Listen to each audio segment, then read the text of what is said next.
جی السلام علیکم، welcome to positive change. Umair Khan آپ کی خدمت میں حاضر ہے۔ آج کی اس ویڈیو میں آپ کے ساتھ ایک سٹوری شیئر کروں گا، اور وہ سٹوری اتنی پاورفل ہے کہ اگر آپ نے اس پر عمل کیا تو یہ آپ کی زندگی بدل دے گی۔ ویڈیو شروع کرنے سے پہلے اگر آپ نے میرا چینل سبسکرائب نہیں کیا تو اس کو سبسکرائب کر لیں، کیونکہ میری ہر ویڈیو میں آپ کو ایک پازیٹیو میسج ملے گا۔ تو یہ سٹوری ایک دکاندار کے بارے میں ہے جس کا کام کچھ خاص نہیں چل رہا تھا۔ تو اس کے ایک دوست نے اس سے مشورہ دیا کہ ایک بزرگ ہیں جو کہ بہت صاحب حال ہیں، تم ان کے پاس چلے جاؤ، وہ تمہاری مدد کریں گے، مگر وہ جو بھی کہیں تمہیں اس پر عمل کرنا پڑے گا۔ تو یہ دکاندار ان بزرگ کی خدمت میں حاضر ہوا اور انہیں کہنے لگا کہ میرا کام کچھ خاص نہیں چل رہا اور کاروبار میں بہت زیادہ مندی ہے، تو آپ میری ہیلپ کریں۔ تو بزرگ نے اس کی طرف دیکھا اور اسے کہا کہ تو تول میں کمی کرتا ہے، اگر تو تول میں کمی بند کر دے تو تیرا کاروبار چل پڑے گا۔ تو یہ سن کر وہ دکاندار بہت زیادہ شرمندہ ہوا اور واپس آ کر ٹھیک ٹھیک تولنے لگا، بلکہ یہاں تک کرنے لگا کہ جو کوئی بھی اس کے پاس سودا لینے آتا تو وہ انہیں کہتا کہ بھائی تم خود تول لو، اور اگر کوئی تول میں زیادہ بھی لے جاتا تو وہ اسے منع نہیں کرتا۔ اس کے اس انداز کو لوگوں نے بہت زیادہ پسند کیا اور وہ بہت زیادہ مشہور ہو گیا، اور دور دور سے لوگ اس کی دکان میں سودا لینے کے لیے آتے اور اس کا کاروبار بہت زیادہ چلنے لگا۔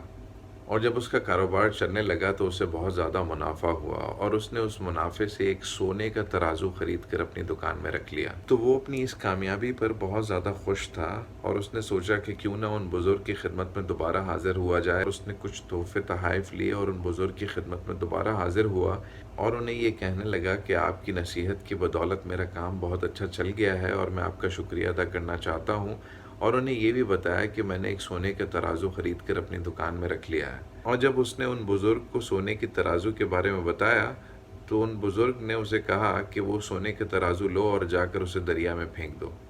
یہ بات سن کر وہ کچھ گھبرایا، لیکن چونکہ وہ ان بزرگ کو بہت زیادہ مانتا تھا اور انہی کی وجہ سے اس نے وہ سب کچھ کمایا تھا، تو چپ کر کر اس نے وہ ترازو لیا اور جا کر اسے دریا میں پھینک دیا، اور واپس آ کر اپنی دکان پر بیٹھ گیا۔ اس دریا کے پاس سے کچھ تاجر گزر رہے تھے، اور جب انہوں نے وہ سونے کے ترازو دیکھا تو انہوں نے وہ ترازو اٹھایا اور سیدھا اس کی دکان پر لے آئے، اور اسے کہنے لگے کہ یہ تمہارا ترازو وہاں دریا میں گرا ہوا تھا، اور اسے وہ واپس کر دیا۔ جب اس نے وہ ترازو دیکھا تو بہت خوش ہوا، اور اس ترازو کو وہیں چھوڑ کر انہیں کہنے لگا کہ آپ ویٹ کریں، میں ابھی آتا ہوں۔ اور وہ سیدھا ان بزرگ کی خدمت میں حاضر ہوا اور انہیں کہنے لگا کہ آپ کے مشورے پر میں نے وہ سونے کے ترازو دریا میں پھینک دیا تھا، لیکن آپ یقین کریں کہ وہ دوسرے تاجر اٹھا کر میری دکان میں واپس لے آئے۔ اس کی یہ کہانی سن کر وہ بزرگ مسکرائے اور اسے دیکھ کر یہ کہنے لگے کہ اگر تو رزق حلال کو دریا میں بھی پھینک آئے گا تو وہ تیرے پاس واپس آ جائے گا۔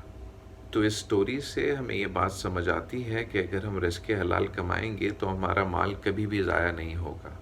آئی ہوپ میری اس ویڈیو سے آپ کو کچھ اچھا سوچنے کو ملا ہوگا۔ اگر آپ کو اس میں کچھ ویلیو نظر آئی ہے تو اس کو اپنے فرینڈز اور فیملی کے ساتھ شیئر کریں، کیونکہ اگر آپ خیر بانٹیں گے تو اللہ تعالیٰ آپ کو خیر لوٹا دے گا۔ Thank you.